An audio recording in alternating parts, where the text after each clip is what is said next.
ये जो आपको डिजाइन दिया हुआ है ये बहुत ही इंपॉर्टेंट क्वेश्चन है, और इसमें दिया हुआ है आपको कि दी गई आकृति के लिए छायांकित डिजाइन का क्षेत्रफल ज्ञात कीजिए, जहां ए बी सी डी एक 10 सेंटीमीटर भुजा का एक वर्ग है तथा इस वर्ग की प्रत्येक भुजा को व्यास मानकर अर्धवृत्त खींचा गया है। तो यहाँ पे क्या किया गया है, ए बी सी डी एक 10 सेंटीमीटर भुजा का एक वर्ग बना लिया गया है पहले, और फिर बनाया गया है कि यहाँ पे व्यास मान के ये अर्धवृत्त बनाए गए हैं, ये सब जगह ये अर्धवृत्त बनाया, तो हमारे पास ये डिजाइन तैयार हो गया। इन डिजाइनों का क्षेत्रफल ज्ञात करना है। तो इस प्रश्न को हम सही तरीके से समझने के लिए क्या करते हैं, इस ए बी सी डी वर्ग के 4 टुकड़े कर लेते हैं। तो यहाँ पे ये हमने 4 टुकड़े कर लिए और मान लेते हैं ये हमारे पास है ई एफ जी एच, और इसको बोल देते हैं बीच वाले को ओ बोल देते हैं, इसको ओ।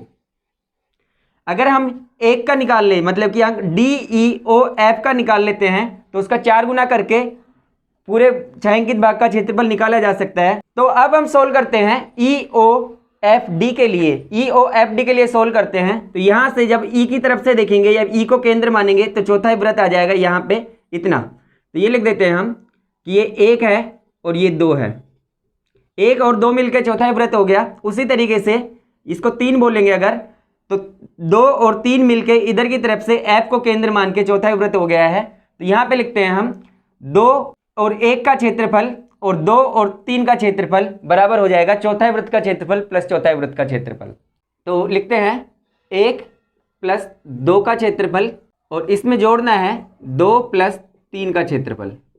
यह आएगा हमारे पास कितना, आधे वृत्त के क्षेत्रफल के बराबर, क्योंकि इधर से हो रहा है ये चौथा वृत्त और इधर से भी चौथा वृत्त हो रहा है, तो ये आ जाएगा आधे वृत्त के क्षेत्रफल के बराबर। तो ये लिख देते हैं पाई आर स्क्वायर बटे 2। तो ये आ गया हमारे पास 1 प्लस 2 बार 2 प्लस 3 का क्षेत्रफल, जो कि है आधे वृत्त के क्षेत्रफल के बराबर। लिख देते हैं पाई आर स्क्वायर बटे 2।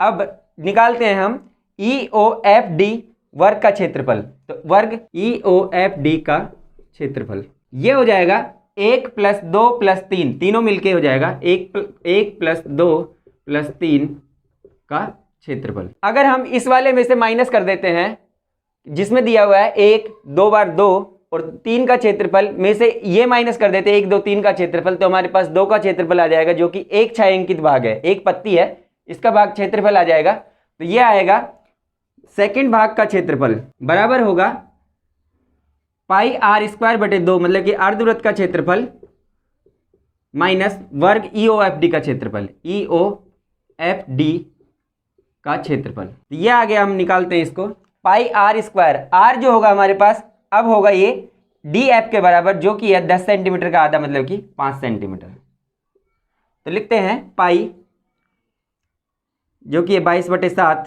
आर स्क्वायर मतलब कि 5 गुना 5 बटे 2 कर देते हैं, माइनस ई ओ एफ डी का क्षेत्रफल मतलब कि 5 गुना 5, वर्ग का क्षेत्रफल होता है भुजा स्क्वायर, तो 5 गुना 5।